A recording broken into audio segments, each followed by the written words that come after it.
Bueno, vamos a empezar a estudiar un rato. Hoy vamos a retomar Derecho Procesal Penal. Entonces aquí en la pantalla les estoy poniendo la diapositiva. Bueno, para retomar el tema, pues debemos de recordar que estamos aún en la fase de investigación. Luego de que el Ministerio Público ha agotado la investigación correspondiente, también ha obtenido el resultado de la reconstrucción de la verdad formal, así como la individualización del sindicado, y también, como debemos de recordar, debe de asegurar la presencia del sindicado en el proceso. Entonces, puede ser que el sindicado pues nunca aparezca, ¿verdad? Nunca el Estado logre llevarlo ante el juez de primera instancia. Pero también puede ser que el sindicado comparezca ante el juez que lo debe de procesar, si es el caso, y para el efecto pues tenemos estas 4 posibilidades muy puntuales, ¿verdad? Por ejemplo, la orden de aprehensión.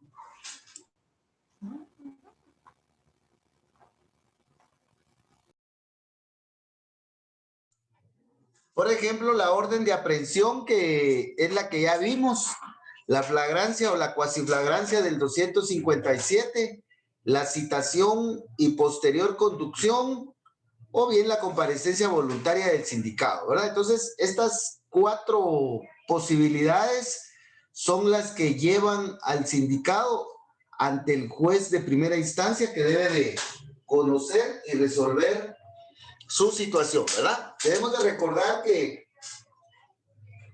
aquí estamos en el procedimiento común y que actualmente pues existen otros procedimientos que, por ejemplo, podrían, en el caso determinado, llevar al sindicado ante el juez de paz, ¿verdad? Pero este es otro procedimiento que vamos a ver más adelante. Por el momento estamos analizando el procedimiento común, en donde el sindicado está en la presencia, ante la presencia del juez de primera instancia, quien es el competente para conocer, analizar y decidir lo relacionado a la primera declaración. Bueno, entonces, la primera declaración es la primera oportunidad en la que el juez, el sindicado, el defensor, el Ministerio Público, y si está la víctima o constituida como querellante adhesiva, y su abogado están en una audiencia, ¿verdad? Que es la audiencia de primera declaración. La audiencia de primera declaración, pues ya vimos que el concepto de audiencia está definido en el reglamento interior de tribunales, de juzgados y tribunales penales. Y también tenemos el detalle de la audiencia de primera declaración fundamentalmente en los artículos 81 y 82 del Código Procesal Penal. Bueno, sobre la audiencia de primera declaración, pues hay mucho que estudiar, sin embargo, vamos a ver lo básico, ¿verdad? Bueno, primeramente, aquí en la audiencia de primera declaración se puede ver claramente el triángulo de la justicia, ¿verdad? En el sentido de que tenemos 2 partes que están en conflicto penal y tenemos un tercero que es el que decide, ¿verdad? El que debe de dirimir el conflicto, como dicen los procesalistas. Entonces, claramente, en la primera declaración tenemos, por un lado, al Ministerio Público, quien es el encargado de realizar la intimación, no acusación, ¿verdad? Aquí en la primera declaración no se acusa, ¿verdad? Entonces, el Ministerio Público realiza la intimación y puede estar también la víctima, o puede la víctima ya estar o bien constituirse como querellante adhesivo. Entonces, en ese sentido, pues tendríamos a esa parte, ¿verdad? Contrariamente, tenemos a la defensa que está conformada por el sindicado y también por el defensor. Entonces, ahí tenemos a las dos partes, ¿verdad? A los dos boxeadores, ¿verdad? Los de la esquina roja y los de la esquina azul. Y en medio tenemos al árbitro, quien es el juez. Entonces, el juez es el que va finalmente a tomar las decisiones, ¿verdad? La defensa debe fundamentalmente de ejercer sus derechos, ¿verdad? Debe de ejercer los derechos que le asisten de acuerdo a los tratados y los convenios internacionales, a la constitución política y a todas las leyes vigentes. Y el juez fundamentalmente tiene algunas funciones muy importantes. La primera función que tiene el juez en una audiencia es iniciar la audiencia, desarrollarla de acuerdo al procedimiento y finalizarla. O sea, es decir, conducir la audiencia desde el principio hasta el final. Esa es la primera función del juez. La segunda función del juez es mantener la disciplina y el orden en la audiencia. Él va a dar y va a quitar la palabra.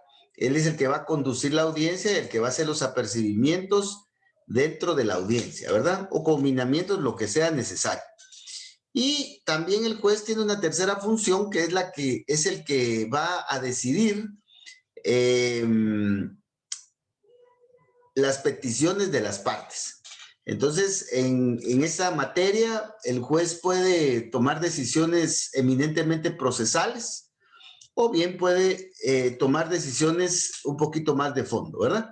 En la primera declaración, por ejemplo, decisiones procesales son las de si, por ejemplo, en el momento en el que le explica el motivo de la diligencia al sindicado, ¿verdad? O también si el juez admite o no a un profesional como abogado o no, ¿verdad? Y así el juez va impulsando y tomando decisiones procesales, pero también en la primera declaración va a tomar decisiones esenciales, ¿verdad? Como por ejemplo, la primera decisión importante que el juez toma es si dicta la falta de mérito, es decir, no permite que el proceso continúe, o bien dicta el auto de procesamiento. Esa es la primera decisión importante que marca el rumbo del procedimiento, ¿verdad? Y la otra decisión importante es las medidas de coerción. Si le va a imponer al sindicado prisión preventiva o bien alguna medida sustitutiva. ¿Y cuáles? Esto a raíz del auto de procesamiento, como lo vamos a ver más adelante. Entonces, por favor, en la primera declaración tenemos este panorama de entrada, ¿verdad? Tenemos la presencia de las partes, cada quien con su función contraria, normalmente así es, su función contraria, y el juez con las tres funciones fundamentales, de conducción de la audiencia del principio al final, de orden y disciplina dentro de la audiencia y de tomar las decisiones procesales y sustanciales más importantes dentro de la audiencia, ¿verdad? Bueno, entonces, ya con esto podríamos nosotros ver cómo se desarrolla la audiencia, ¿verdad? Ahí en el artículo 81 y 82 encontramos algo así como un pequeño recetario de cocina en donde está cómo se debe desarrollar la audiencia y también en otras normas, ¿verdad? Entonces, en términos generales, pues se recuerdan ustedes de sus clínicas penales o de algunas audiencias que han podido presenciar y encontramos de que el juez debe de verificar la presencia de las partes, ¿verdad? Acreditar al funcionario del Ministerio Público, normalmente es un auxiliar fiscal o bien puede ser un agente fiscal, identificar a la presunta víctima o si ya está constituida como querellante adhesivo, pues identificarla, también al abogado y también al sindicado si es que tiene documento de identificación y si no, pues de la misma forma, la ley dice de que al sindicado se le puede identificar en cualquier momento del proceso, inclusive en la ejecución, ¿sí? Y también acreditar al abogado defensor para establecer en primer lugar si es abogado, si está colegiado y si está activo, ¿verdad? Entonces el juez debe de realizar todas esas verificaciones y también presentarse, ¿verdad? Indicar que es juez y acreditar su calidad, ¿verdad? Bueno, entonces el juez inicia la audiencia. Aquí en el número 2 podemos ver, normalmente pues tienen un con martillo de madera ahí, lo ejecutan y dicen se abre la audiencia. Y así como se abre la audiencia, también la audiencia se cierra. Entonces veamos el número 2 y veamos el número 15. Y ahí dice la audiencia se abre y la audiencia se cierra. Entonces, todo lo que ocurra dentro de la audiencia, desde su inicio hasta su cierre, es lo que va a importar al procedimiento. De ahí el juez es donde va a tomar decisiones. El juez no debe de tomar decisiones de información que estén fuera de la audiencia, ¿verdad? Por ejemplo, rumores, especulaciones, chismes, redes sociales, la prensa, presiones de sectores de la sociedad, etcétera. Salvo que, por ejemplo, hayan sido incorporadas como pruebas, ¿verdad? Por ejemplo, comunicaciones de redes sociales. Si se incorporaron como pruebas, pues eso ya lo valorará el juez, ¿verdad? Entonces, lo que tiene validez formalmente es lo que ocurra dentro de la audiencia, ¿verdad? Bueno, una vez que el juez ha abierto la audiencia, el juez explica el motivo de la diligencia. En este caso, pues estamos en la primera declaración. Hay que tomar en cuenta de que todas las audiencias son diferentes y tienen un objetivo diferente. La audiencia de orden de solicitud de orden de aprehensión tuvo como objetivo escuchar al Ministerio Público sobre los motivos y la solicitud de orden de aprehensión y que el juez decidiera, ¿verdad? Entonces, ese era el motivo y en ese sentido se pronunció el MP. En la primera declaración, el objetivo es que el juez decida la situación jurídica y material del sindicado. Si lo va a ligar al proceso a través de auto de procesamiento y le va a aplicar medidas de coerción o va a declarar la falta de mérito y lo va a dejar libre. Entonces, esta es una primera decisión importante que el juez debe de tomar, pero esto lo debe de hacer en esta audiencia de primera declaración. En una audiencia posterior, por ejemplo, en una reforma del auto de procesamiento, como lo vamos a ver, o en una revisión de medidas de coerción, o en un anticipo de prueba, como lo vamos a ver más adelante, los objetivos de esas audiencias son diferentes. Entonces, dependiendo el objetivo de la audiencia, así debe de ser la manifestación de las partes, ¿verdad?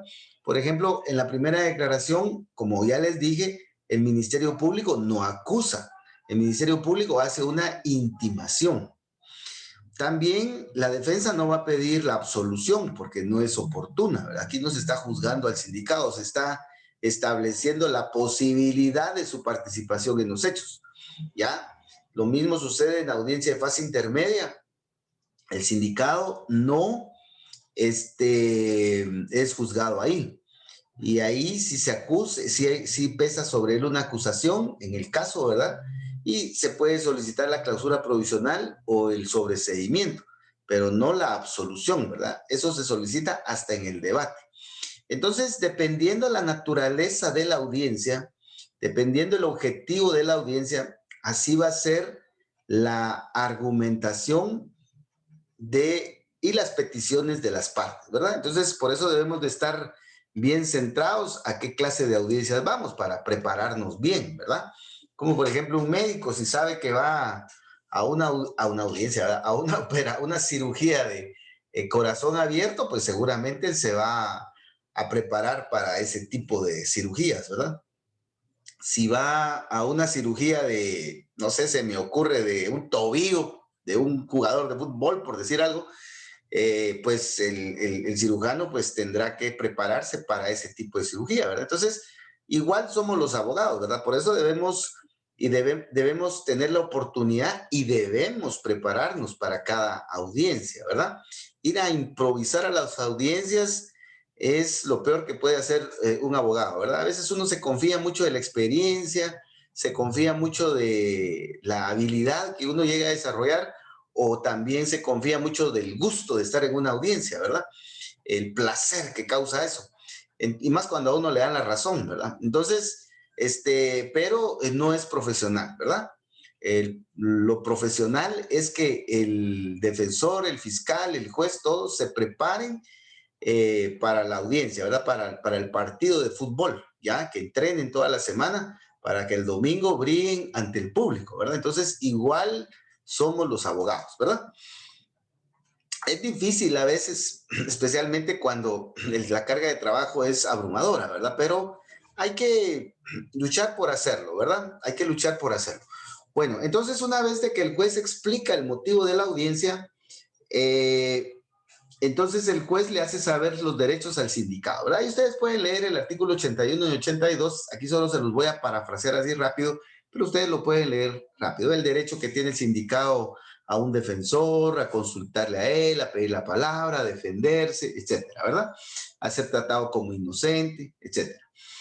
El juez le pregunta al sindicado sus datos personales, esto para tratar de identificarlo en la mayor de las medidas, ¿verdad? A veces los sindicados llevan su DPI, entonces el juez los identifica plenamente con el DPI, ¿verdad? Pero a veces no llevan el DPI, les pregunta el nombre, ¿verdad? Y el nombre que ellos digan, pues ahí se ubica en el proceso, ¿verdad?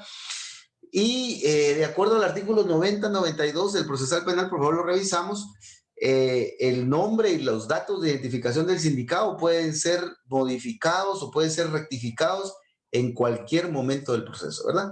Sabemos perfectamente que los sindicados a veces no dan su nombre verdadero porque tienen temores o quieren evadir a la justicia, ¿verdad? Entonces, se les toma el nombre que ellos dicen, ¿verdad? Pero si posteriormente el Ministerio Público o por alguna razón legal se logra determinar el nombre correcto o verdadero, pues entonces se rectifica dentro del proceso, ¿verdad? Entonces ahí no hay mucha complicación. También, por favor, veamos que luego de que el juez le solicita los datos al sindicado, entonces aquí viene un acto procesal muy importante, ¿verdad?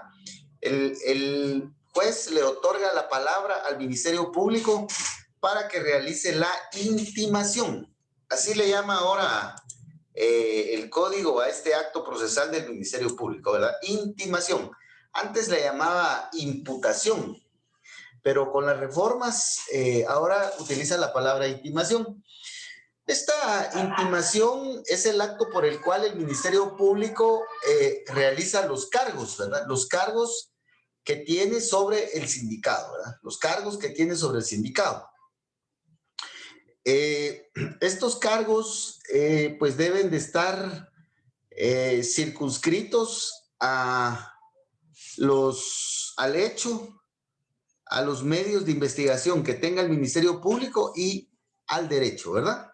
Entonces debemos de recordar de que este hecho que aparece acá es la conducta humana delictiva de allá de la teoría general del delito, ¿verdad? Lo que supuestamente el sindicado hizo en la realidad.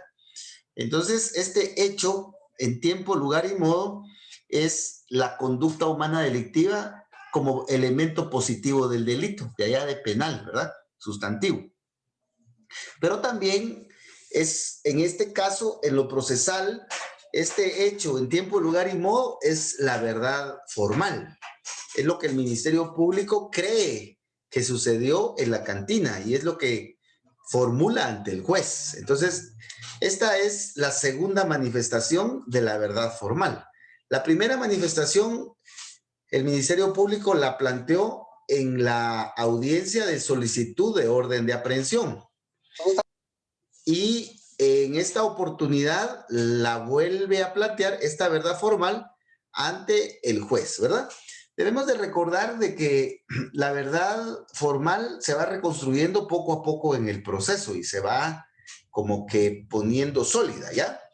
Entonces, entre más avanza el hecho y la confirmación del hecho en el proceso, se va haciendo el hecho cada vez más sólido, hasta que se vuelve totalmente inmodificable en la sentencia, especialmente si la sentencia es absolutoria. Porque en el caso de la sentencia condenatoria existe una pequeña posibilidad de modificación siempre que sea a favor del sindicado, pero eso es algo que vamos a ver más adelantito, ¿verdad? Son cuestiones excepcionales en relación a lo absoluto de la verdad formal o a lo relativo de la verdad formal que hablan los profesores españoles, ¿verdad? Ustedes van a, bueno, o sea, acaba de fallecer lamentablemente el procesalista, un italiano, Michele Tarufo, pero hay una española, la doctora Marina Gascón, que ustedes, yo les aconsejo que la escuchen, es muy, tiene mucha claridad la doctora, tiene mucha pasión también por el derecho y la prueba. Realmente ilumina bastante, lo ayuda mucho a sacarlo a uno de la oscuridad, ¿verdad? Y ella habla de esa verdad absoluta y esa verdad relativa e indica que la verdad absoluta pues es inalcanzable en el proceso y en la justicia y que nos tenemos que conformar con la verdad relativa y ese pequeño margen de error que el Estado tiene en la reconstrucción de la verdad y en la administración de justicia, ¿verdad? Pero bueno, hay muchas cosas ahí que ustedes van a ver más adelantito, pero lo que necesito que veamos ahorita en la primera declaración es de que el hecho que el Ministerio Público le atribuye al sindicato es la conducta humana delictiva de allá de la teoría del delito, ¿ya? Y en este caso es el producto de lo que extrae de los medios de investigación, ¿ya? Y finalmente se constituye en la verdad formal. Entonces el Ministerio Público en la intimación le dice, porque usted el día 14 de enero del 2021 a eso de las 14 horas ingresó a la cantina ubicada en tal y tal lugar, de nombre tal, sacó el arma de fuego con tales características, le disparó a la víctima en la cabeza, le causó la muerte y se dio a la fuga. Entonces, ahí tenemos la verdad formal del Ministerio Público, la conducta humana delictiva de la teoría del delito y lo que el Ministerio Público extrae de los medios de investigación que tiene, ¿verdad? El Ministerio Público le debe de explicar en la intimación al sindicado qué medios de investigación tiene el Ministerio Público. Pues el Ministerio Público le puede decir, tenemos las grabaciones de video, tenemos la declaración de la mesera, del cantinero, del agente de seguridad, tenemos el informe médico forense, tenemos también el certificado de defunción, tenemos el arma de fuego, tenemos peritajes, etcétera, ¿verdad? Entonces, de todo esto, el Ministerio Público cree que lo que pasó en la cantina fue esto, ¿verdad? Entonces, el Ministerio Público debe describir qué medios de investigación tiene, no para que el juez lo valore, porque por favor, he estado revisando un poco la jurisprudencia de la Corte de Constitucionalidad. Bueno, a mí me encanta la jurisprudencia, ¿verdad? Yo creo que ya me tengo que poner a sentar un poco, a estudiar un poquito más, pero estaba viendo que hay jurisprudencia muy importante ahí en la Corte de Constitucionalidad y dice que pues en la fase de investigación no se valora la prueba, pero sí se aprecia, ¿verdad? Se valora la prueba hasta en el debate. Entonces el juez debe de apreciar la prueba si cree que el video es confiable, si la declaración de la mesera y del cantinero son confiables, etcétera, ¿verdad? Y de ahí el Ministerio Público debe de también explicarle al sindicado en qué tipo penal considera que encuadró su conducta, ¿verdad? Y entonces aquí encontramos el elemento de la tipificación, ¿verdad? El segundo elemento del delito, la tipificación. Entonces el Ministerio Público debe de analizar los elementos del tipo penal y debe de analizar la conducta, la supuesta conducta humana delictiva y en dónde están los elementos básicos que encajan en el homicidio o en el asesinato, ¿verdad? Para establecer la tipificación del hecho. Entonces, veamos el 109 del Código Procesal Penal y ahí dice que el Ministerio Público y todos debemos de argumentar y demostrar nuestras aseveraciones en la audiencia, ¿verdad? Y debemos de ser claros y precisos en nuestras intervenciones y en nuestras peticiones. En este caso debemos de tomar en cuenta de que aquí el Ministerio Público no realiza ninguna petición. El Ministerio Público solo formula los cargos, nada más. Aquí no hace ninguna petición esperando a ver qué tiene la defensa, ¿verdad? A ver si logra revertir la postura que tiene el Ministerio Público.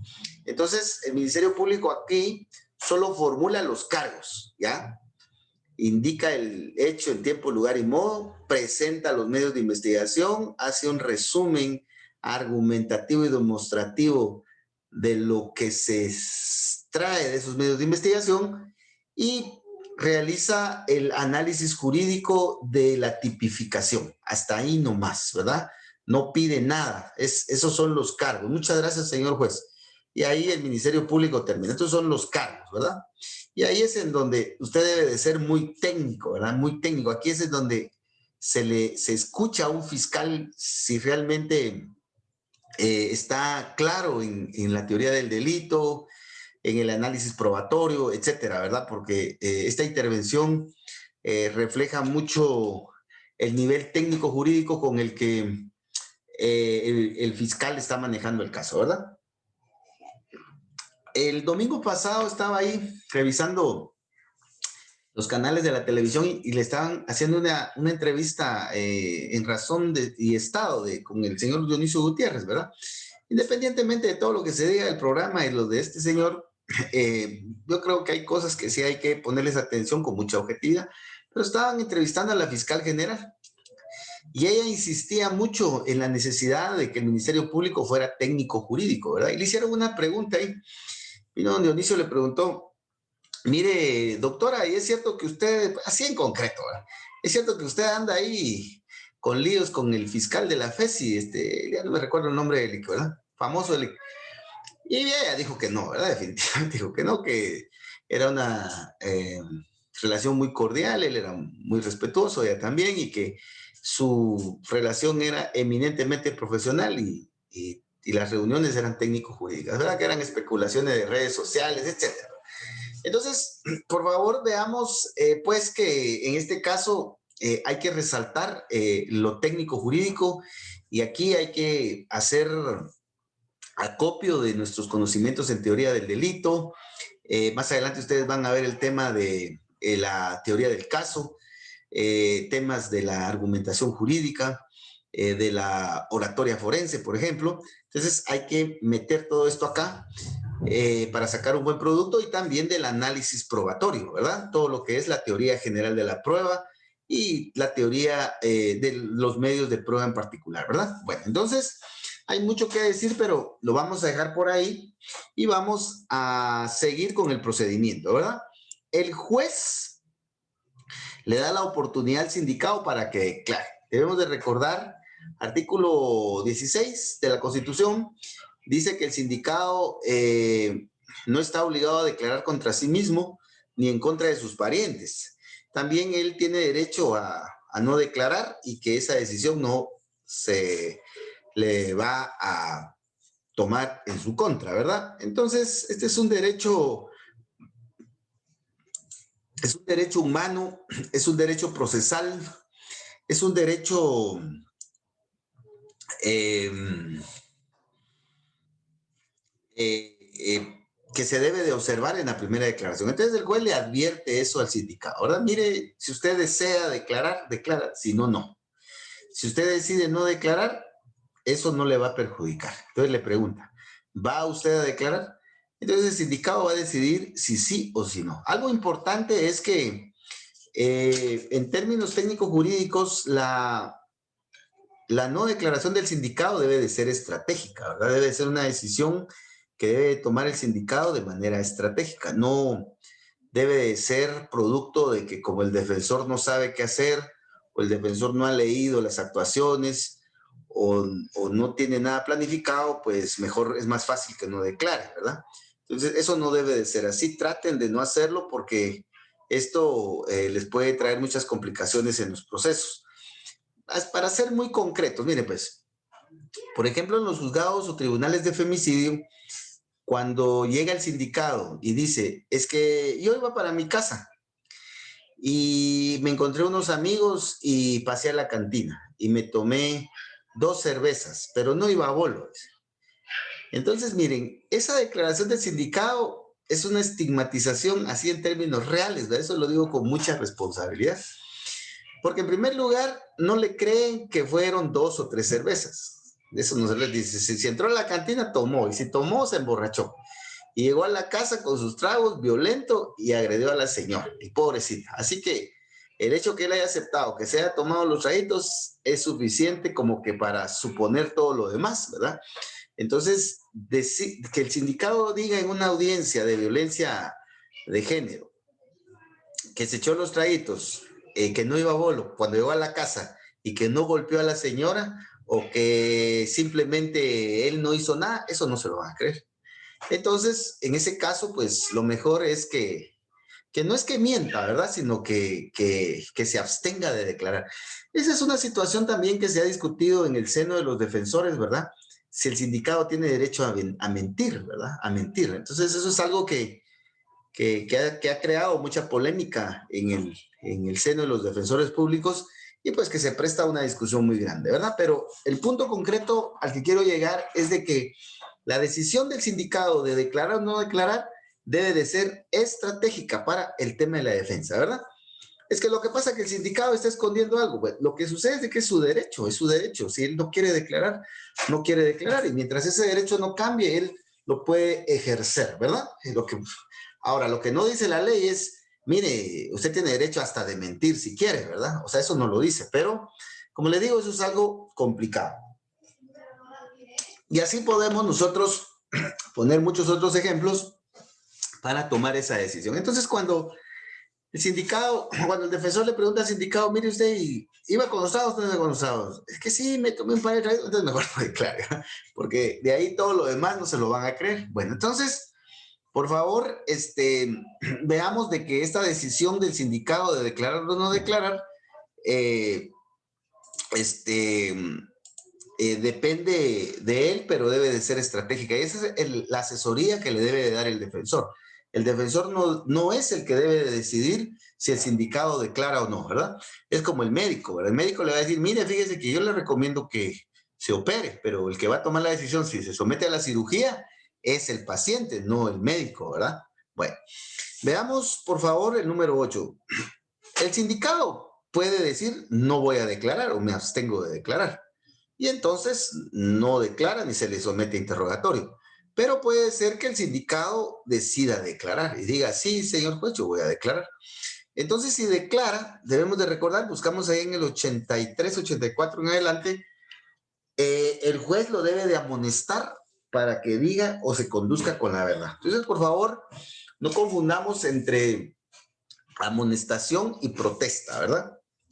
La amonestación es una invitación que hace el juez al sindicato a que se conduzca con la verdad. Es una invitación.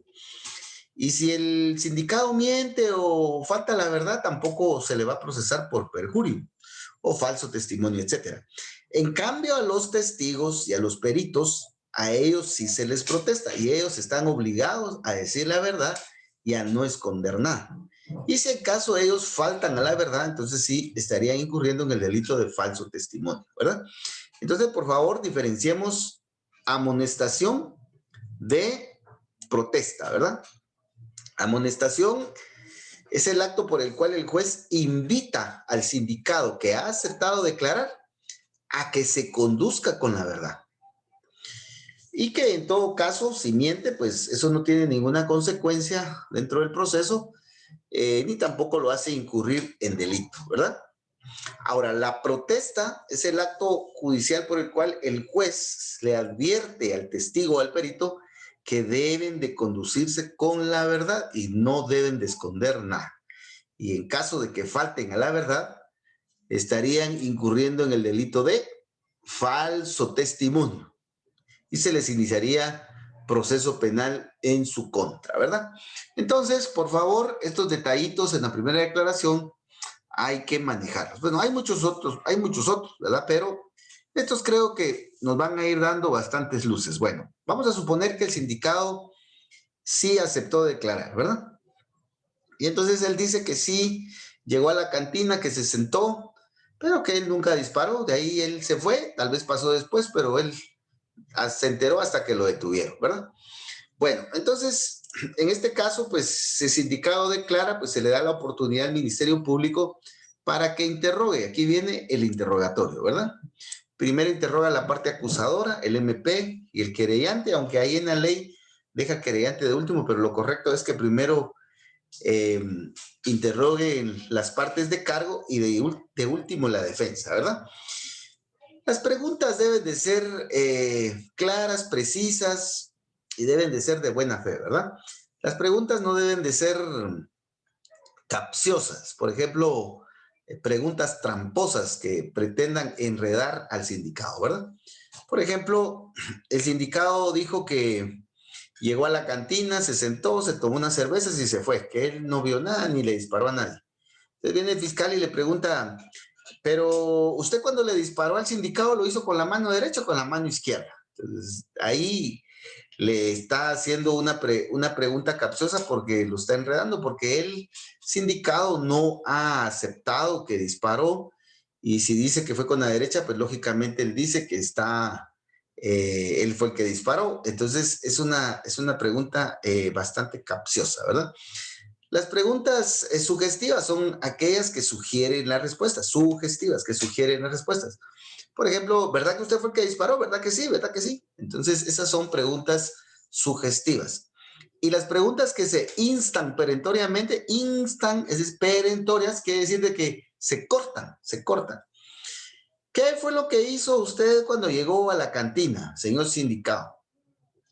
Pues cuando yo llegué a la cantina y vio al sindicado, gracias, gracias. O sea que lo vio, o sea que usted fue el que le disparó, va, gracias. Viene el señor juez, él ya aceptó que él fue el que llegó a la cantina y que le disparó. Entonces lo corta. Entonces el defensor objeción, él no ha terminado de responder toda la pregunta o lo instó perentoriamente, ¿verdad? Entonces, lo mismo puede hacer el fiscal, porque el defensor también este, puede dirigir preguntas capciosas, sugestivas o bien impertinentes, ¿verdad? Bueno, entonces se interroga al sindicado, el juez modera ese interrogatorio de tal manera de que realmente sea un interrogatorio que sea útil y pertinente, ¿verdad?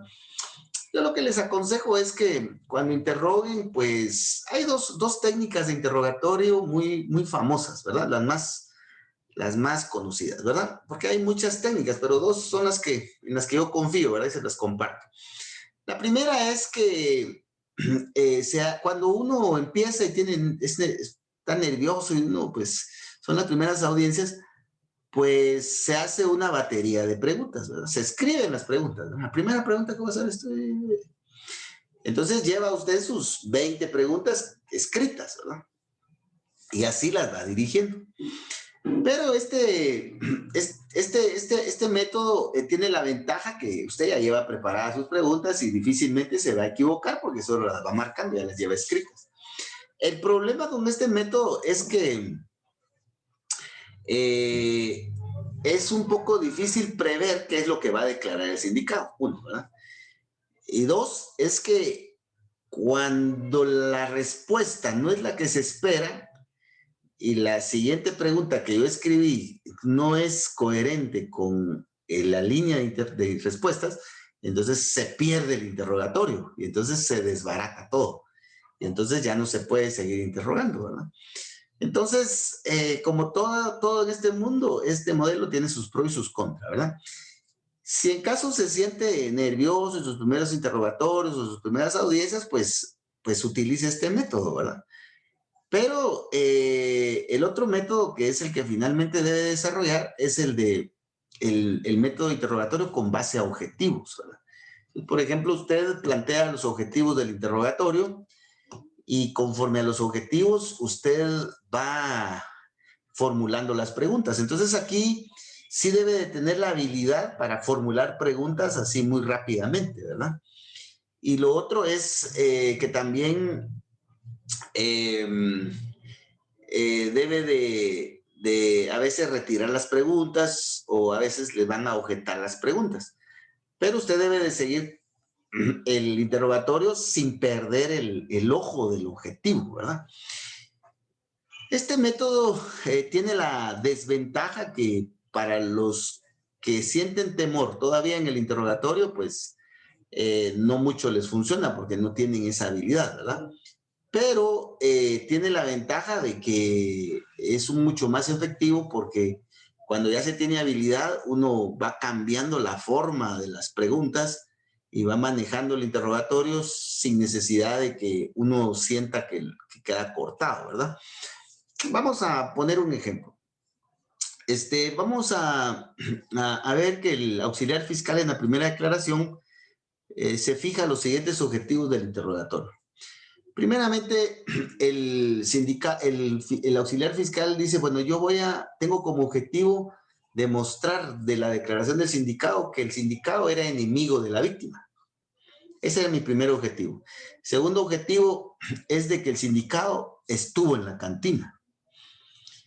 Y el tercer objetivo es que el sindicado tiene arma de fuego y sabe manejar arma de fuego. Entonces tiene tres objetivos, ¿verdad? Entonces el primer objetivo es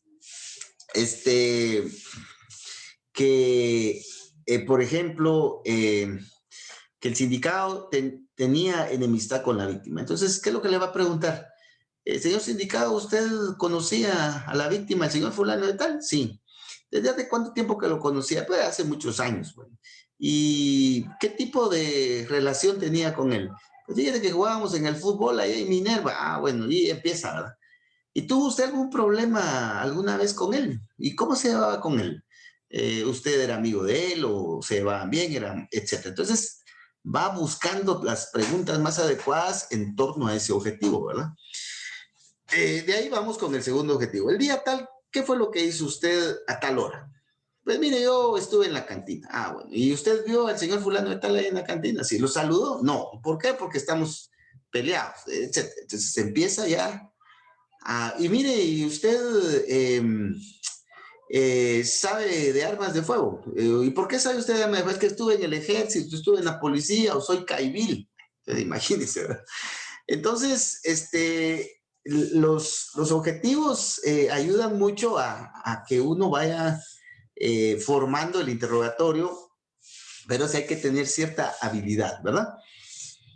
Obviamente los interrogatorios no son sencillos, ¿verdad? Porque bueno, aquí en academia uno hace y deshace y pone los ejemplos más fáciles, ¿verdad? Pero allá en el debate ya las cosas son difíciles porque allá ya la realidad y cuesta, ¿verdad? Cuesta, especialmente, por ejemplo, interrogar a un testigo que uno llevó. Si yo soy defensor y llevo a un testigo que yo propuse, sencillo, ¿verdad? Pero interrogar a un testigo del MP o que el MP interrogue a un testigo de la defensa, eso es un poquito más difícil, ¿verdad? Pero de eso se trata, ¿verdad? Ese es el reto de la profesión, ¿verdad? Bueno, y ustedes así van a encontrar una serie de estrategias, de métodos para poder interrogar, ¿verdad? Pero así rápidamente, rapidito, les recomiendo esos dos, ¿verdad? Para que ya vayan teniendo la idea. Bueno, seguimos, sí, paramos, no, ya vamos avanzando, estamos llegando a la mitad de nuestra sesión. Pronunciamiento de las partes. Luego de que el sindicado ha declarado y ha sido sometido a interrogatorio, las partes se deben de pronunciar. Se deben de pronunciar acerca del auto de procesamiento. Ese es el primer momento en el que el sindicado puede quedar libre de los cargos, por el momento, ¿verdad? O bien puede quedar, como diría Chayán, atado a tu amor, ¿verdad? Es decir, atado al proceso, ¿ya? Entonces, veamos, por favor, que en este caso, como normalmente sucede, el Ministerio Público se pronuncia con base en el 109, demostrando y argumentando su petición y solicita que el sindicado sea ligado al proceso, que sea ligado al proceso formalmente, ¿verdad? Eso quiere decir que la orden de aprehensión, la citación o la misma primera declaración no implican una atadura del sindicado, así una atadura formal. Pero el auto de procesamiento sí, porque eso quiere decir que el juez considera que sí hay algunos indicios que lo hacen creer que el sindicado pudo haber cometido el delito, o sea que la sospecha ya es un poquito más fuerte, ¿verdad? Es más fuerte. Entonces ya no solo lo cree el MP, sino que ahora también el juez. Entonces ahí ya se le complica al sindicado. Entonces, normalmente el Ministerio Público plantea su pronunciamiento reiterando la intimación, o si hay otros elementos los puede agregar, y solicitando que se ligue el proceso al sindicado. Y aquí es algo muy importante porque el Ministerio Público define por qué delito, ¿verdad? ¿Por qué delito? Por homicidio, por asesinato, por robo, por hurto, por comercio, tráfico, almacenamiento ilícito, etc. Entonces aquí el Ministerio Público vuelve a hacer una labor de tipificación, ¿verdad? Una labor de apreciación de los medios de investigación y también de reconstrucción de la verdad. Y aquí sí el Ministerio Público solicita al final que se ligue al proceso al sindicado, que se dicte autoprocesamiento por el delito tal, ¿verdad? Y ahí hace todo su razonamiento. Bueno, ustedes van a llevar un curso en el posgrado que se llama Teoría de la Argumentación Jurídica. Y ahí van a encontrar varias teorías, ¿verdad? Van a encontrar la teoría de varios españoles, europeos, que nos dicen cómo debiera de ser la argumentación, ¿verdad? Yo siento que a veces se pierden un poco, pero son teorías, ¿verdad? Que son reconocidas en el ámbito jurídico para poder armar argumentos, ¿verdad? Bueno, el punto concreto es de que el Ministerio Público, pues normalmente va a solicitar que se ligue al proceso, que se dicte autoprocesamiento y que se le ligue por el delito de homicidio, asesinato, etcétera, ¿verdad? Esto lo tenemos en el 320, 320, 321 y 322 del Código Procesal Penal. Del Código Procesal Penal. ¿Ya? Bueno, lógicamente, si hay querellante, pues se va a adherir a lo que diga el Ministerio Público. Es lo que normalmente sucede. Y la defensa, pues aquí ya va a depender de la estrategia de defensa que haya diseñado el defensor, ¿verdad? Aquí eso va a depender mucho de... Por ejemplo, lo que se esperaría es una defensa muy radical en donde el defensor pida la falta de mérito, ¿verdad? La falta de mérito, 272 del procesal penal. El defensor puede pedirle al juez que el juez decida en que declare la falta de mérito. Esto puede ser por muchas razones. Puede ser porque exista detención ilegal, puede ser que porque no hayan medios suficientes para demostrar los hechos que formula el MP, puede ser que no exista el hecho según el defensor, puede ser de que el hecho no constituya el delito que diga el MP. Entonces aquí vamos sobre los elementos negativos del delito. Ahí podemos encontrar...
Bueno, vamos a ver, compañeros, para que aquí la competencia nos está boicoteando, pero no le vamos a dar gusto. Vamos a ver dónde dejamos nuestra diapositiva, porque hasta la diapositiva se está llevando la competencia.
Bueno, entonces, compañeritos, ¿me escuchan?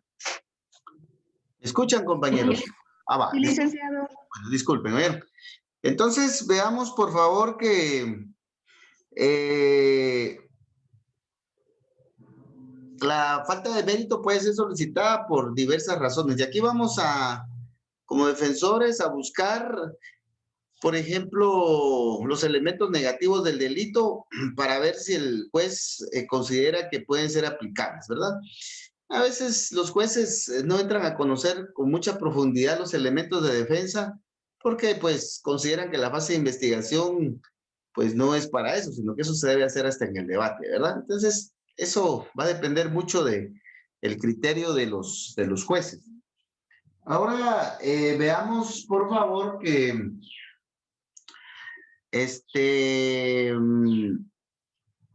la falta de mérito que se solicita tiene algunos efectos, ¿verdad? Pero eso es lo que vamos a ver más adelante. 272 del procesal penal. Entonces, el Ministerio Público solicita el auto de procesamiento por el delito de asesinato. La defensa solicita la falta de mérito y la libertad del sindicado. Entonces, el juez es el que va a decidir. Entonces, el juez debe de dictar un auto. Si el juez considera que el Ministerio Público tiene razón, entonces el juez va a dictar auto de procesamiento, 320, 321, 322 del procesal penal.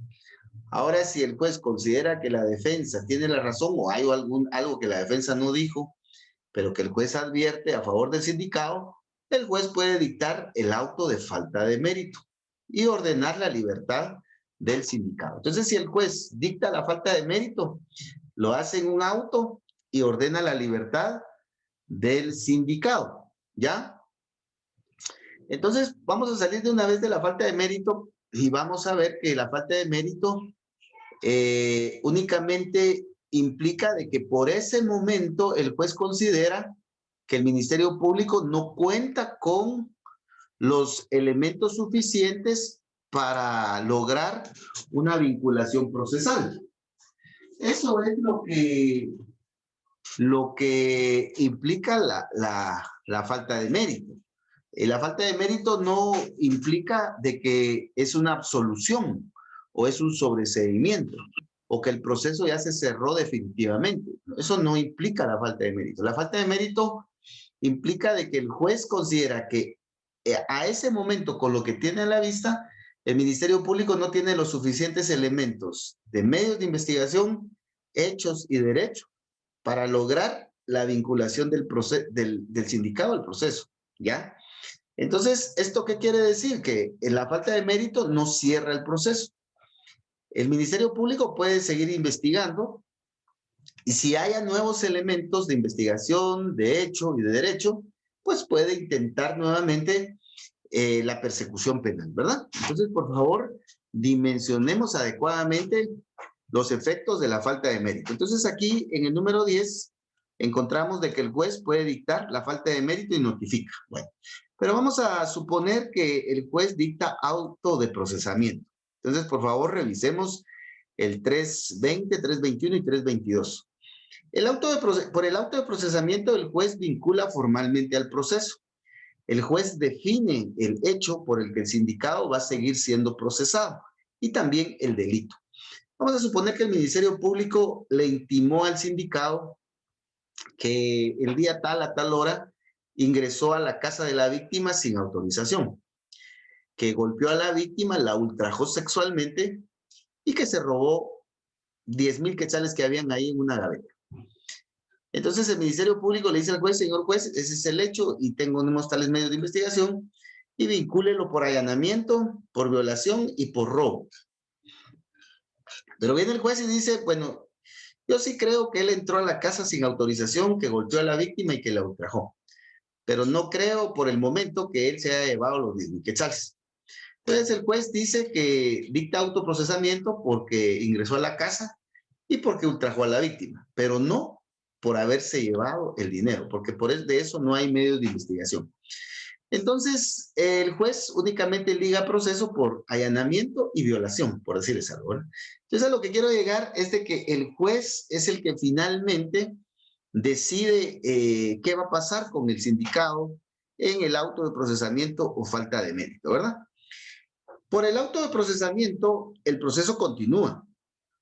El proceso continúa. La falta de mérito lo detiene en tanto el Ministerio Público no haya nuevos medios de investigación o no varíen las circunstancias que motivaron la falta de mérito. Lo mismo que pasa con la desestimación en el artículo 310 del procesal penal, ¿verdad? A mí me parece que tal vez los compañeros que trabajan en el MP debieran de replantear ese relajo que se arma en la desestimación y el 108, si no estoy mal, del procesal penal, que es un procedimiento inicial en el MP en donde creo que es más complejo que la fase de investigación y eso no debe de pasar. A mí me parece que se debiera de simplificar ese procedimiento, pero bueno, eso podría quedar en un tema de tesis y creo que los autorizados aquí son los compañeritos que trabajan en el MP, ¿verdad? Bueno, ahora veamos entonces si el juez dicta auto de procesamiento, entonces ahora el juez obligatoriamente debe de dictar auto de medida de coerción. El auto de procesamiento tiene efectos jurídicos en el sentido de que el sindicado queda ligado formalmente al proceso, con ciertos efectos que están ahí en el 320, 321. Pero ¿qué va a pasar con el sindicado? Porque él está ante el juez, está ante el juez. ¿Y qué va a hacer? ¿Se va a ir a su casa o qué va a hacer el sindicado? Entonces, el sindicado debe definir su situación material. La situación jurídica ya está definida. Fue ligado a procesos, se le dedicó autoprocesamiento y por el delito de asesinato. Pero ¿qué va a hacer él? ¿Se va a ir a su casa, medida sustitutiva, o se va a ir preso? ¿Qué va a quedar? Entonces, el juez debe de decidir qué medida de coerción le va a aplicar. Tenemos de recordar que las medidas de coerción son medidas que le sirven al juez o que se utilizan en el proceso para asegurar la presencia del sindicado en el proceso. Para asegurar la presencia del sindicado en el proceso. Entonces, ese es el único objetivo, ¿verdad? El objetivo de las medidas de coerción como la prisión preventiva, la imposición de una fianza, el arresto domiciliario, no es una pena adelantada, ¿ya? Sino que es simplemente asegurar la presencia del sindicado en el proceso, especialmente en el proceso penal, en donde la presencia del sindicado es fundamental, ¿verdad? En donde la presencia del sindicado es fundamental. Entonces, por favor, veamos lo siguiente. Veamos lo siguiente. Veamos lo siguiente. El juez debe dictar auto de medidas de coerción, pero antes va a escuchar al fiscal, al querellante si hay, y al defensor. Entonces, lógicamente, normalmente el MP pide la medida de coerción más drástica, ¿verdad? Y la defensa pide la más leve, por dar una idea, ¿verdad? El Ministerio Público puede pedir prisión preventiva o puede pedir una medida sustitutiva algo fuerte, como por ejemplo una caución económica un poco elevada, ¿verdad? Si es que el delito lo permite. Y el defensor pues siempre va a querer una medida sustitutiva en donde el sindicado no pague y en donde esté lo más libre posible, ¿verdad? Un arresto domiciliario sin vigilancia, por decirles algo. Entonces, esos son los extremos, ¿verdad? Y por decir algo así muy extremo, pero también no siempre se da así, ¿verdad? Entonces, el juez va a decidir qué medida de coerción va a aplicar para asegurar la presencia del sindicado en el proceso. Pero miren, pues, esta decisión que el juez va a tomar depende del delito por el que se vinculó al sindicado al proceso. Eso es importantísimo. Por eso es de que hay que pelear bien el auto de procesamiento. Entonces, la medida de coerción va a depender del tipo penal por el que el juez ligó al sindicado al proceso. Uno. También va a depender de las circunstancias propias del proceso en cuanto a el peligro de fuga y el peligro para la obstaculización de la averiguación de la verdad. Entonces, esos tres aspectos, el delito del autoprocesamiento, peligro de fuga y peligro para la obstaculización de la averiguación de la verdad, son los que inciden directamente en la decisión del juez. Y entonces ahí es en donde el MP debe de recalcar si es que quiere una prisión preventiva, o el defensor si es que pretende una medida sustitutiva lo más favorable posible y la libertad de su cliente. Entonces, ya vamos a ver este cuadrito que tenemos por acá. Hay delitos por los cuales el juez obligatoriamente debe de dictar prisión preventiva. Ahí no hay para dónde. El juez, hay delitos por los cuales debe de dictar prisión preventiva. Como por ejemplo, veamos el artículo 264 del Código Procesal Penal, los delitos más graves, ¿verdad? Asesinato, homicidio, violación agravada, narcotráfico. Esos delitos, por esos delitos, el juez automáticamente, no obstante lo que digan las partes, debe dictar prisión preventiva. Esos son los delitos más graves, ¿verdad? Pero en otros delitos que no son de esos graves, puede dictar medidas sustitutivas, ¿verdad? Y eso depende mucho de las circunstancias que evalúe el juez. Pero también hay que tener cuidado porque por un delito leve, el juez puede dictar prisión preventiva. Y ya les voy a poner un ejemplo, ¿verdad? Entonces, el juez es el que finalmente, el que decide si el sindicado queda bajo prisión preventiva y va a la cárcel preventivamente, o bien si el sindicado pues goza de una medida sustitutiva y al cumplirla pues queda libre, ¿verdad? Y sigue la investigación, él sigue ligado a proceso, pero todavía el principal sospechoso, ¿verdad? Bueno, esto es un poquito más complejo, ¿verdad? Y por eso aquí les tengo un pequeño cuadrito que les voy a compartir en cuanto bueno, esto se me está complicando acá. Les despliega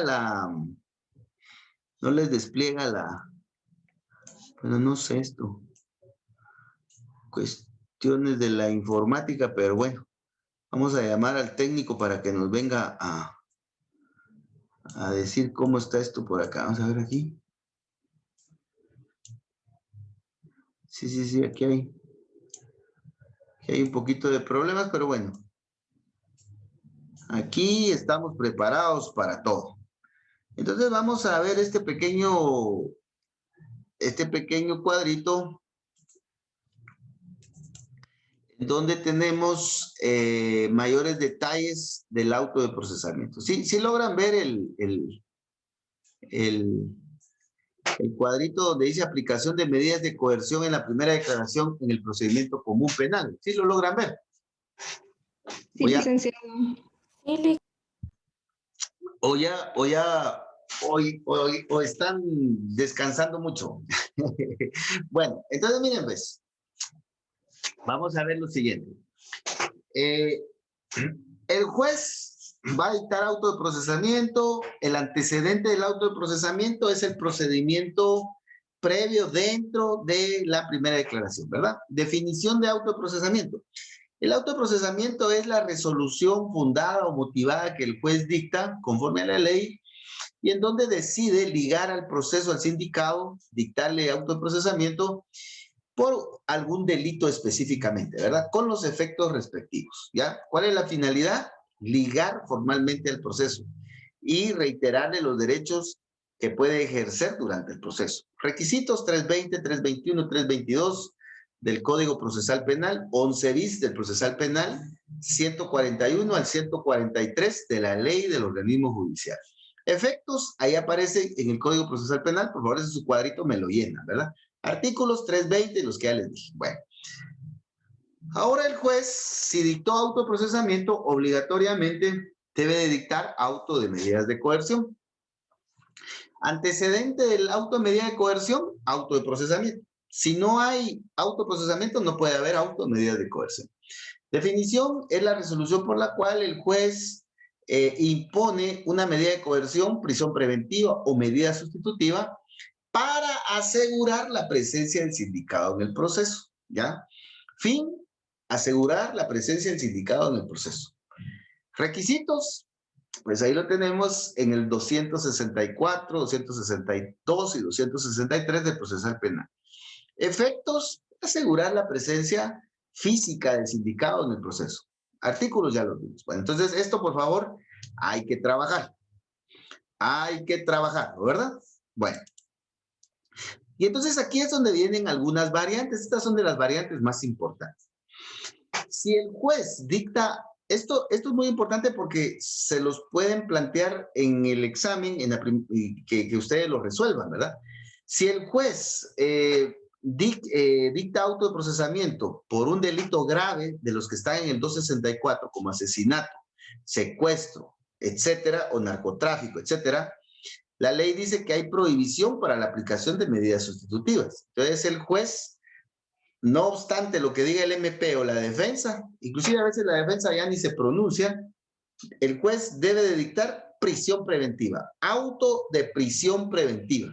Por favor, veamos el 1314 de la Constitución, 259 del procesal penal, ahí está el auto de prisión preventiva. Entonces aquí es en automático, en automático. Si lo ligaron por asesinato, habla el MP, habla la defensa, independientemente de lo que digan, el juez automáticamente aplica prisión preventiva y se va preso, ¿ya? Ahí se queda preventivamente guardando prisión, ¿verdad? Bueno, ahora veamos las otras posibilidades. Si no es un delito grave de los que aparecen en el 264, como por ejemplo robo, hurto, allanamiento, lesiones, por decirles algunos delitos así muy leves, ¿verdad? Si es un delito que no es grave, un requisito, no hay peligro de fuga y no hay peligro para la obstaculización de la averiguación de la verdad, 262 y 263, entonces el juez aplica una medida o varias medidas sustitutivas y ordena la libertad, ¿ya? Medida sustitutiva, y esto es por lo que vamos los defensores, ¿verdad? Medida sustitutiva más libertad, ¿ya? Entonces vamos a suponer que el juez dictó autoprocesamiento por el delito de lesiones leves. Entonces, debe de aplicar medida sustitutiva, pero lo confirma indicando, no hay peligro de fuga porque el señor, pues, es maestro, trabaja, tiene su plaza presupuestaria, es como se va a fugar por un problemita sencillo. No hay peligro para la obstaculización de la averiguación de la verdad porque fue una feria, el sindicado vive en Cobán y la víctima vive en Panzós, no tiene mucha relación. Entonces el juez le puede imponer una o varias medidas sustitutivas. Le puede imponer, veamos el 264, arresto domiciliario, obligación de presentarse periódicamente, etcétera, ¿verdad? Y ordena su libertad. Entonces, si el sindicado, pues, se compromete obliga a cumplir esas medidas, pues, ordena su libertad, él sigue ligado a procesos, sigue investigado, pero libre, ¿verdad? En su casita, en su trabajo, ¿verdad? Ahora veamos la otra posibilidad. Puede ser que el delito sea de esos leves, ¿verdad? Como el que dije, ¿verdad? Lesiones leves, lesiones graves, puede ser inclusive robo, hurto, y él tenga derecho a las medidas sustitutivas. Pero en ese caso puede ser que haya peligro de fuga. Si hay peligro de fuga, prisión preventiva. Perdón. O si hay, perdón, si hay peligro para la obstaculización de la averiguación de la verdad, prisión preventiva. Les voy a poner unos ejemplos para que tengan claridad en esto. Hace algunos años, un par de años, defendía un patojo, ¿verdad? Pero como de 20 años que venía de una de las hermanas repúblicas de Centroamérica. Ya estaba por acá en Cobán y se echó los traguitos y se peleó con un cobanero y lo golpeó. Total que lo detuvo la policía y lo llevó preso, ¿verdad? Pues yo le dije que no declarara, etcétera, ¿verdad? Pero como era algo necio. El punto está de que el juez lo ligó al proceso por lesiones leves. Y él tenía derecho a medidas sustitutivas y a quedar libre, a una caución económica, sin mucho, ¿verdad? Pero él necio declaró, ¿verdad? Y él, miren pues lo que declaró. Él dice, es que yo aquí vine a Guatemala hace una semana y yo solo estoy de paso. Yo voy para el norte, si aquí a mí no me interesa Guatemala, Guatemala ahí nos empezó a insultar a los guatemaltecos, ¿verdad? Y además yo no le pegué a él fue el que me provocó, estábamos con los tragos. Entonces vino el Ministerio Público y de ahí se agarró. Miren, señor juez, es lesiones leves, pero solo al salir de aquí se va a ir para los Estados Unidos. Así que hay peligro de fuga. Y el juez le dijo, sí, tiene razón. Por lesiones leves le dictó prisión preventiva. Por darles un ejemplo, ¿verdad? Ahí hay peligro de fuga. Ahora veamos otro caso. Obstaculización para la averiguación de la verdad. En femicidio. Por el delito de violencia en contra de la mujer, el sindicato tiene derecho a la... tiene derecho a la libertad si es ligado por violencia en contra de la mujer. Pero como son necios algunos sindicatos, ¿verdad? Y resulta que la policía puso ahí en la prevención policial que el sindicato cuando fue detenido dijo que iba a regresar a su casa y que le iba a pegar a su mujer y a sus hijos por haberlo denunciado. Y en la primera declaración lo repite. Entonces viene el juez y dice, bueno, por violencia en contra de la mujer tiene derecho a una medida sustitutiva, pero hay peligro para la obstaculización de la verdad, porque al salir de aquí se va a ir a su casa, va a ir a amenazar a la señora ya no va a ir al MP ni los hijos y entonces va a haber impunidad. Así que por peligro de fuga, prisión preventiva. Entonces se quedan presos. Entonces, por favor, por eso les digo, la decisión que si el juez va a dictar prisión preventiva o medidas sustitutivas, va a depender del delito por el que lo ligó finalmente al proceso, del peligro de fuga y del peligro de obstaculización de la averiguación de la verdad. Bueno, en relación a esto hay mucho más, pero vamos a seguir avanzando otro poquito, ¿verdad? Ahora veamos, por favor, que hay otros casos un poquito sui generis, o hay estos casos que son un poquito variados en cuanto a la forma en la que los jueces resuelven, ¿verdad? Por ejemplo, hay casos en los que el sindicato está detenido, ¿verdad? Y se le aplica medidas sustitutivas, pero entre ellas se le aplica la caución económica.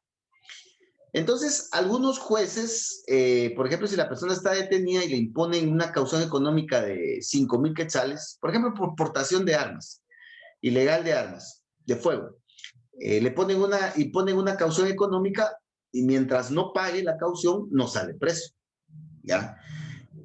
Y hay otros jueces que son un poquito más garantistas, como se dice en la doctrina,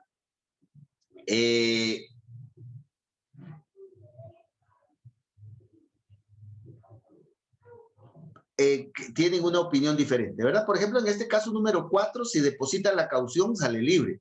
Si no deposita la caución, se queda bajo encarcelamiento, ¿verdad? Ahora, si Si el juez dicta caución económica o le impone caución económica, hay algunos jueces que pues son garantistas en ese sentido y dicen, mire, le doy 3 días para que deposite la caución. En 3 días. Usted queda libre ahorita, pero tiene 3 días para depositar la caución. Si usted deposita la caución, sigue libre. Pero si no deposita la caución, le dicto prisión preventiva. Y entonces, este es otro criterio que manejan también los jueces, ¿verdad? Entonces, por favor, ¿qué es lo importante de esto? Recuérdense que si es fiscal y llega a la fisca, como dicen los compañeros de la fisca, de la fiscalía, ¿verdad? ¿Y qué tal te fue en el caso? Quitaron la falta de mérito. ¿Qué? Falta de mérito y asesinato, es narcotráfico, ¿cómo vas a creer? Y entonces eso es complicado, ¿verdad? Y empiezan las investigaciones y eso se puede complicar. Entonces hay que tener cuidado, ¿verdad? Y el defensor que ha ofrecido a su cliente la libertad, ¿verdad? Pues es algo lógico. Entonces, el juez al final decide y pues hay que respetar su decisión o impugnarla si es que uno no está de acuerdo, pero las partes, ahí debemos de tener cuidado para manejar este tema, ¿verdad? En la práctica. Ahora en el examen técnico profesional, el examinador nos puede poner estos ejemplos, estas variantes, y que nosotros decidamos que debe de resolver el juez, si prisión preventiva, caución económica o alguna medida sustitutiva, si se va a obtener la libertad o no. Entonces ahí es en donde hay que tener cuidado, ¿verdad? Analicémoslo despacito y si hay dudas, pues las pueden plantear o más adelante, porque este tema es importante, ¿verdad? De la decisión judicial. Bueno, entonces, regresemos a nuestra diapositiva original y vamos a encontrar que el juez ya decidió, ¿verdad? El juez ya decidió.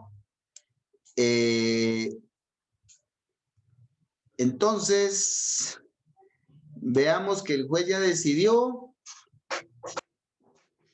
y entonces el juez fija plazo para finalizar la investigación. Le fija un plazo al MP. Recuérdense que la justicia debe ser pronta y cumplida, constitución política, y el sindicado debe ser juzgado en un plazo razonable. El juez señala de una vez la audiencia de la fase intermedia, acá, porque fijo va a haber fase intermedia. A mí me parece que fue una reforma muy buena, y el juez cierra la audiencia. Entonces, si ordenó la libertad del sindicado, pues le manda un oficio ahí al sistema penitenciario para que lo deje libre. En mi opinión, debiera dejarlo libre de una vez en la audiencia, ¿verdad? Pero en Guatemala todavía estamos atrasados en ese sentido. Y si queda preso o detenido, queda sujeto al juzgado y pues se va preso, ¿verdad? Baja ya, en el caso de Cobán, a la cárcel de hombres o a la cárcel de mujeres. Y la audiencia termina. Entonces empieza a correr el plazo que el juez fijó para finalizar la investigación. Ese plazo, el criterio es que si el sindicado quedó preso, pues el plazo debe de ser no mayor a 3 meses. Normalmente los jueces fijan entre 2 y 3 meses, ¿verdad? Si está presa la persona. Ahora, si está libre, fija entre 4 y 6, porque la persona está libre, ¿verdad? Entonces, eso va a depender mucho de lo que pida el Ministerio Público en la audiencia y la defensa y las razones que tengan y lo que decida el juez y la naturaleza del caso, ¿verdad? Entonces, en mi opinión, el Ministerio Público debiera más o menos indicar qué medios de investigación más pretende incorporar y de esa manera, pues, hacer la evaluación del plazo, ¿verdad? Sin embargo, en la práctica, pues, solo se le pregunta qué plazo piden y como que lo dejan más al cálculo que a un criterio racional, ¿verdad?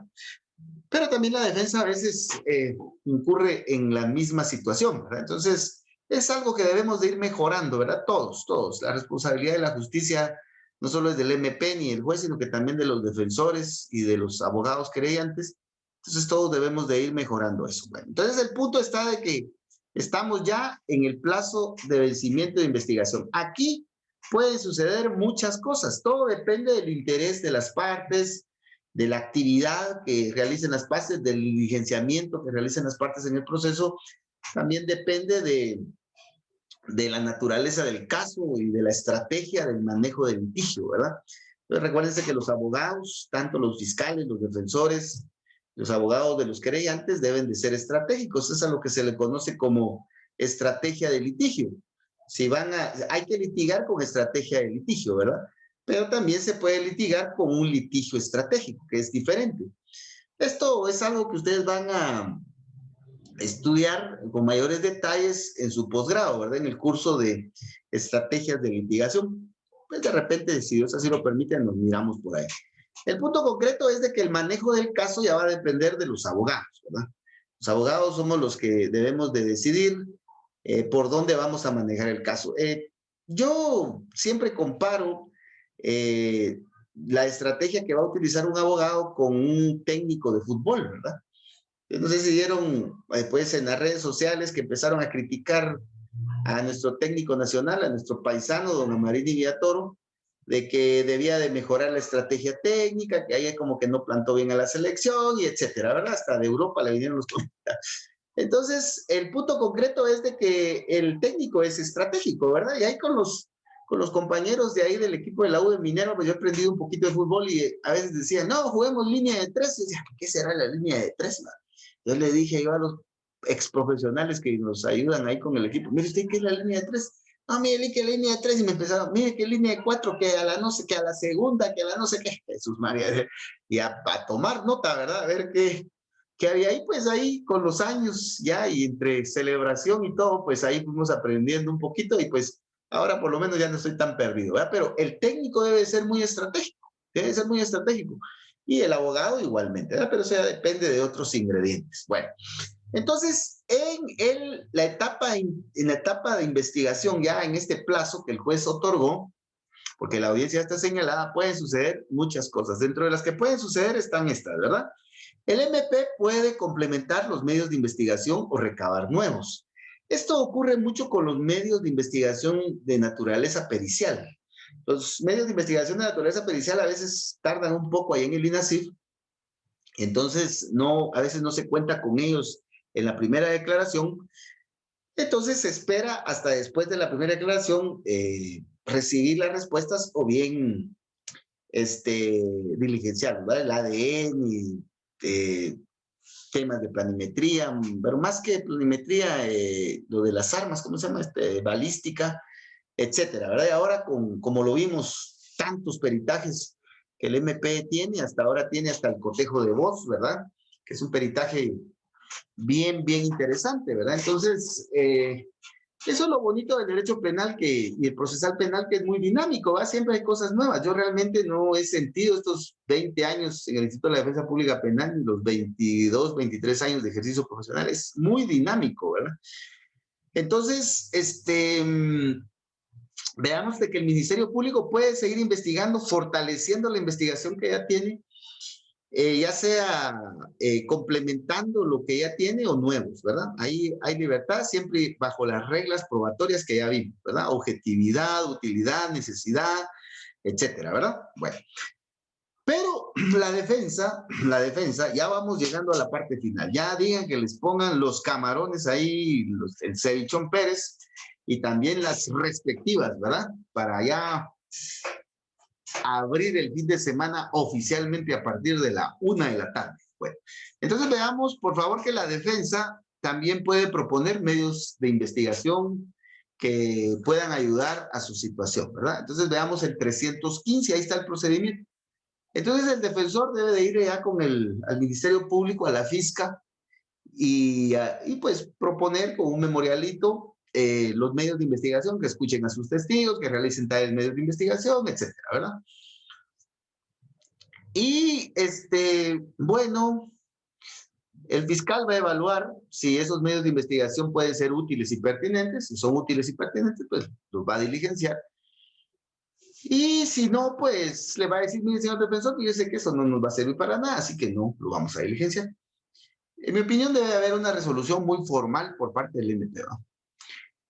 Pero si el fiscal no quiere o se hace el desentendido, por ahí va manejando un poquito la indiferencia, entonces el defensor puede ir con el juez y decirle, mire, señor juez, fíjese que yo voy a la fiscalía y les dije que escucharan a mis testigos y no me han respondido, no quieren y o no tienen razón.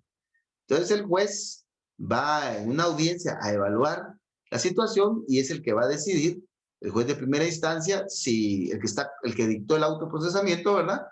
Si procede a realizar los medios de investigación. Ojo que el juez le va a ordenar al Ministerio Público para que realice los medios de investigación si los considera procedentes. Ahora, si no, pues simplemente le dice, mire, señor defensor, esos medios de investigación no son útiles ni pertinentes, así que no los vamos a diligenciar. Entonces veamos también que el defensor tiene esa posibilidad. ¿Y por qué el juez? Porque debemos de recordar que el juez en la etapa investigación ejerce varias funciones.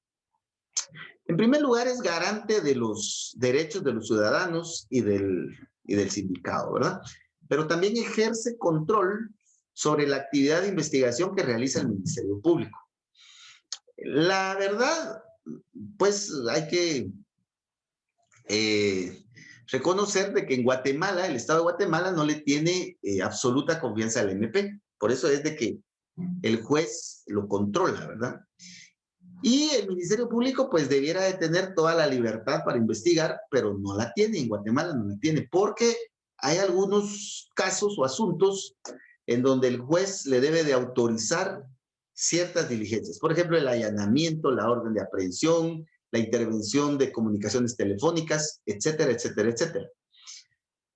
Y cualquier queja, por ejemplo, el defensor se va a quejar con el juez de que el fiscal no le quiere recibir sus medios de investigación, pues también el juez puede ordenarle de que realice los medios de investigación, ¿verdad? Entonces, por favor, esto únicamente denota que el Ministerio Público pues no tiene una independencia absoluta, sino que tiene el control judicial. Y esa es la otra función que realiza el juez, de controlar la legalidad de la actividad que realiza el Ministerio Público, ¿verdad? En algunos otros países, eso lo van a ver ustedes en su posgrado en Derecho Comparado, el Ministerio Público sí tiene mucha libertad. Tiene mucha libertad, puede ordenar hasta la aprehensión y puede entrar sin orden de juez porque no se lo pide la ley, o sea, mucha libertad. Pero en Guatemala siento que sí estamos muy lejos de llegar a esa libertad absoluta que tiene el MP, pero es por todo el sistema, ¿verdad? Ya es una cultura generalizada de desorden, y entonces eso pues afecta también este tipo de política criminal, ¿verdad? Bueno, lo vamos a dejar por ahí porque si no nos vamos a perder. ¿Qué más puede suceder? El agraviado puede constituirse como querellante adhesivo si no lo ha hecho. La víctima, veamos el 116, 117, eso lo revisan ustedes despacito, puede constituirse como querellante adhesiva, ¿verdad? Querellante adhesivo tiene ciertos derechos y mayores derechos que la simple víctima. Entonces, pero es un derecho.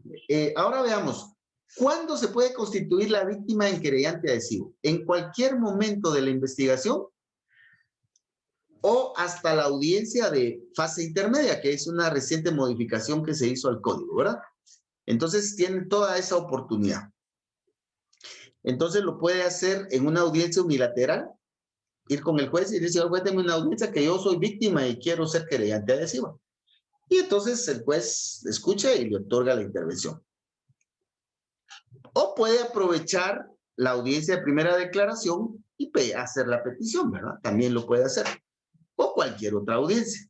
Bueno, ahora veamos cuál es la diferencia entre la víctima y el querellante adhesivo. Bueno, veamos el 310 del procesal penal, veamos el 108, 109 del procesal penal.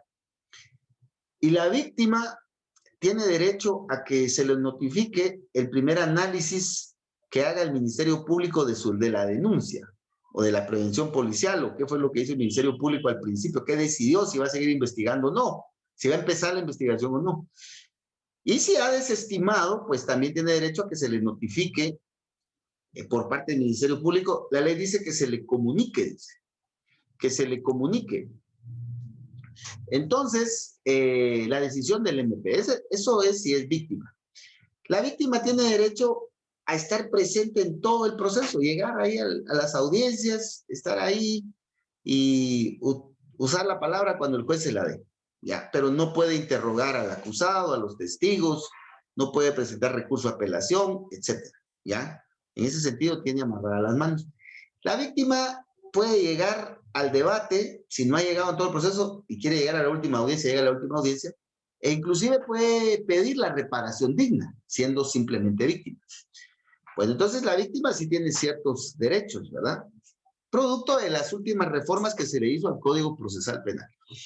Pero ¿qué pasa si la víctima quiere elevar su nivel de participación y sube a querellante adhesivo? Entonces lo tiene que pedir ante el juez. Y entonces ya como querellante adhesivo tiene el derecho de ayudar al MP a fortalecer la actividad del Ministerio Público y tiene mucho más derechos. Tiene derecho a ofrecer prueba, proponer prueba, a ofrecer diligencias, a participar en las audiencias, a interrogar al sindicado, a interrogar a los testigos, etcétera. Y en el debate, por ejemplo, en la audiencia de ofrecimiento de pruebas tiene derecho a ofrecer pruebas, en el debate tiene derecho a emitir alegatos de apertura. El sindicado también tiene, la víctima también tiene derecho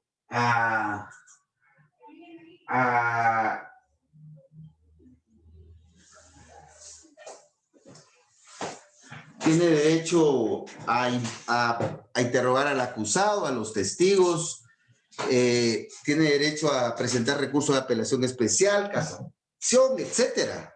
Entonces, podemos ver de que las ventajas de ser querellante adhesivo son mucho mayores que la de ser solo víctima. Ahora, la víctima puede llegar solita sin abogado, mientras que como querellante adhesivo sí debe de llevar un abogado, ¿verdad? Que lo auxilie o que lo dirija en el proceso. Entonces, esto también puede pasar en la fase de investigación. Revisión de medidas de coerción. Veamos artículo 277. Ya vamos a finalizar, ya es lo último. Veamos revisión de medidas de coerción, 277. Esta diligencia solo la puede promover el defensor o el sindicado, si han variado las circunstancias primitivas, ¿verdad? Vamos a suponer que el sindicado fue ligado por prisión preventiva, pero de ahí aparecen nuevos elementos de investigación que lo ayudan.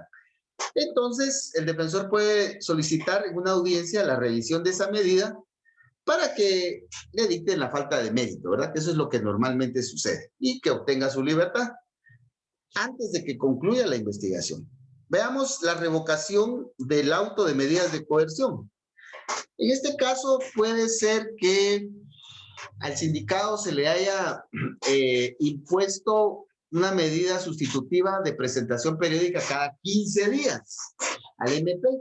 Pero esto por lo de la pandemia y todo eso se le complica. Entonces el defensor podría solicitar que se modifique, se revoque esa medida sustitutiva y que se le imponga una de presentación cada mes o cada 2 meses, o simplemente que se deje sin efecto y que se le imponga otra.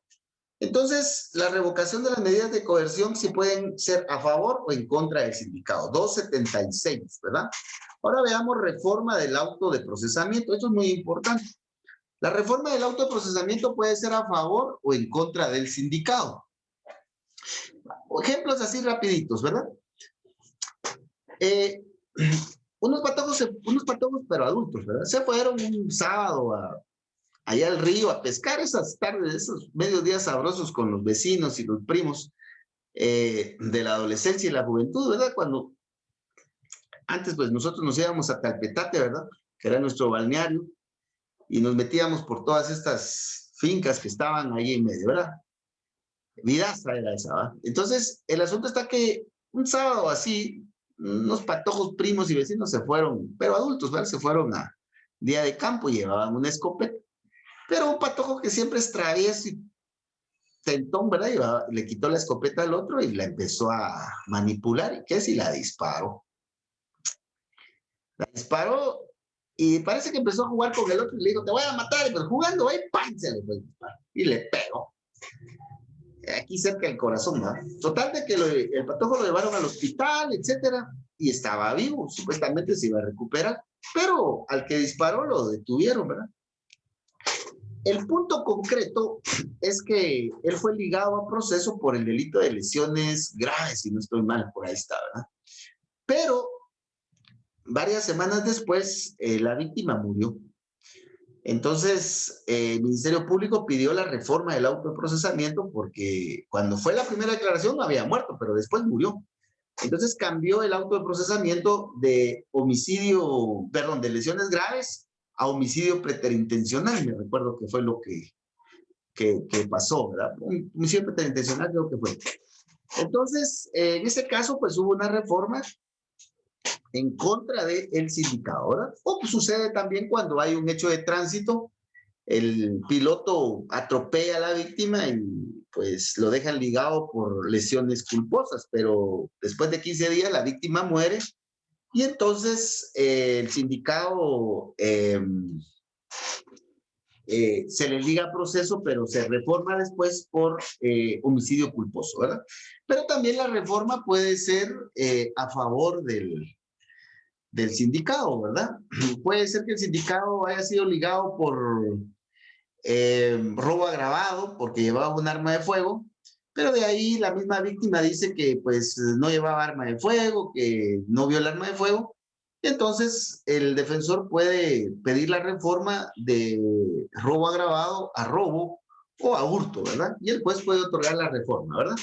Y ese es un avance muy significativo dentro del proceso, ¿verdad? Aun cuando a veces no lo aprecien las partes, ¿verdad? Anticipos de prueba, 317. La reforma del autoprocesamiento está en el 320, ¿verdad? Segundo párrafo. Bueno, ahí lo ubicamos. Reforma del auto de procesamiento. En este tiempo también, en este tiempo también se pueden dar anticipos de prueba. Lo mismo que pasa allá en procesal civil, ¿verdad? La prueba anticipada. Pues resulta que el testigo pues tiene un cáncer terminal o tiene alguna enfermedad o ya se va a ir de viaje y no va a poder llegar a declarar al debate. Entonces se recibe su declaración o se realiza la diligencia de prueba como que se sostuviera en el debate, se adelanta el debate en estas circunstancias, ¿verdad? Y entonces se aplican todas las reglas del debate y se guarda en acta, ¿verdad? Y de ahí esa acta es la que se utiliza en el debate para reproducir lo que sucedió en el diligenciamiento de la prueba y el resultado de la prueba, ¿verdad? Entonces, a eso se le llama anticipo de prueba. La ley dice que para realizar anticipo de prueba, la prueba debe de ser única e irreproducible. Entonces, ese es el requisito 317, ¿verdad? Es el anticipo de prueba. Un testigo que ya se va a morir, que ya no va a poder declarar el debate, entonces mejor de una vez recibamos su declaración. Eso es lo que más sucede, ¿verdad? Ahora veamos obstáculos a la persecución penal. Esto es un poquito más complicado, ¿verdad? Hay algunas instituciones en el derecho procesal que implican la depuración del proceso. Y este creo que es uno de ellos, ¿verdad? Por ejemplo, veamos el 297 del procesal penal. Ahí están los obstáculos a la persecución penal. Y los obstáculos a la persecución penal son tres. Está la prejudicialidad, está el antejuicio y está la incompetencia. Puede ser que el Ministerio Público haya iniciado la persecución penal, pero luego del avance de la investigación y del proceso y de tener nuevos elementos, pues el defensor, el Ministerio Público pueden considerar que pues procede un obstáculo a la persecución penal. Fíjese que nosotros no sabíamos que usted era alcalde. Ah, bueno, entonces promovámosle un obstáculo a la persecución penal y planteemos el derecho ante juicio para que este proceso se detenga inmediatamente y al señor alcalde pues le sigan el proceso de antejuicio previamente. Puro obstáculo a la persecución penal. Mire, fíjese que se llevó a cabo la primera declaración, pero fíjese que si este asunto como que es civil, esta usurpación como que se debe discutir primero la posesión y la propiedad. Entonces, mejor que primero se realice el juicio civil y después miramos si seguimos con el proceso penal. Porque si resulta que el juez dice que que ese inmueble no es del denunciante, entonces no hay usurpación. Pero si el juez dice que ese inmueble sí es del denunciante, entonces puede haber usurpación. Entonces, mejor esperemos el juicio ordinario civil. Esa es pura prejudicialidad civil. O bien puede ser que se determine que el juez es incompetente, ¿verdad? El juez que está conociendo sea incompetente, o bien, o que haya falta de acciones. Más que todo, puede haber inclusive falta de acción, puede plantearse cualquier excepción. Entonces, por favor, veamos el artículo 297. Solo permítanme, voy a ordenar aquí bien mis ideas. 297 creo que es. Veamos los obstáculos a la persecución penal. Obstáculos a la persecución penal, dice. 1, cuestión prejudicial. 2, antejuicio. Y 3, excepciones. Son excepciones, disculpen, excepciones. Y las excepciones son 3. La incompetencia, la falta de acción y la extinción de la persecución penal o de la pretensión civil. Entonces, si no obstante que el sindicado fue ligado a proceso y está con una medida de coerción, el Ministerio Público o la defensa consideran que en el caso hay una cuestión prejudicial porque es un asunto civil el que se debe de juzgar antes, y de eso depende que continúe el proceso penal, como en el caso de las usurpaciones, ¿verdad? Fue ligado a proceso por una usurpación y resulta que pues hay que determinar quién es el verdadero propietario, y de eso depende que continúe el proceso penal. O puede ser, como les dije, 293 del antejuicio. Lo ligaron a proceso, está con una medida sustitutiva y no se habían dado cuenta que era un alcalde municipal que está en funciones. Entonces ahí se puede plantear un antejuicio. Puede ser que se haya ligado a proceso al sindicado y que pues se le haya, pues exista alguna excepción. Por ejemplo, que el juez ante el que está siendo procesado no es competente. Por ejemplo, a veces en el caso de las negaciones de asistencia económica, el sindicado es requerido en Salamá, pero el que lo está procesando es el juez de Cobán. Eso es ilegal porque pues el delito supuestamente se cometió en Salamá, no en Cobán, entonces hay que trasladar el caso al juez competente. Entonces se plantea la incompetencia acá, ¿verdad? Falta de acción, por ejemplo, que el Ministerio Público haya promovido un procedimiento común por estafa mediante cheque y que el juez haya ligado a proceso al sindicado por ese delito y esté él sufriendo prisión preventiva, y el Ministerio Público ahí no tiene esa facultad de accionar, entonces podría prosperar una falta de acción. O bien la extinción de la persecución penal en el sentido de que pues el sindicado haya fallecido o se dé alguna otra causa de las establecidas en el Código Penal, ¿verdad? Entonces, esto también se puede dar en la etapa final de la investigación, y también se pueden plantear impedimentos, excusas y recusaciones. El sindicado, el Ministerio Público y todas las partes tienen derecho a que haya un juez imparcial y objetivo, ¿ya? Pero si el juez tiene algún interés, entonces él mismo debe decir, miren, fíjense que el sindicado es mi amigo, así que yo no puedo conocer de este proceso. Entonces él se excusa. O puede ser que el juez diga, es que yo tuve problemas con el sindicado, él es mi enemigo profesional, entonces mejor me excuso, él se sale solito, esa es la excusa, ¿verdad? Pero si el juez no se quiere salir, entonces las partes lo pueden recusar. Entonces el Ministerio Público puede recusar al juez indicando de que el juez es amigo del sindicado. O el defensor puede recusar al juez indicando que el juez es familiar de la víctima. Entonces el defensor solicita que el juez sea retirado del proceso. Entonces excusa, el juez se sale solito.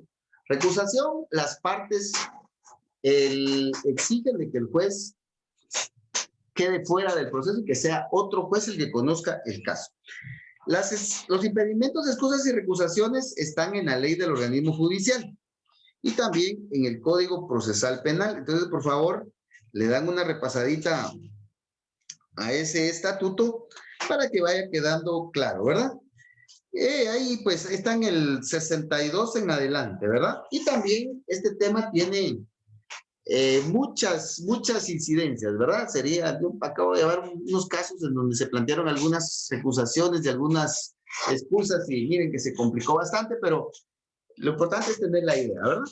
Y también se pueden realizar cualquiera otras diligencias, incidentes, etcétera, que permita la ley, ¿verdad? Entonces, de esta manera finaliza el plazo de investigación, entonces el MP debe de tomar una decisión final, debe de concluir la investigación, que es lo que vamos a ver en la próxima sesión, ¿verdad?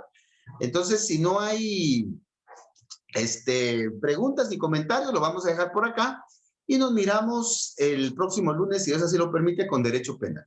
Pasen feliz fin de semana, compañeritos. Gracias, licenciado. Licenciado, cuídese. Gracias, licenciado.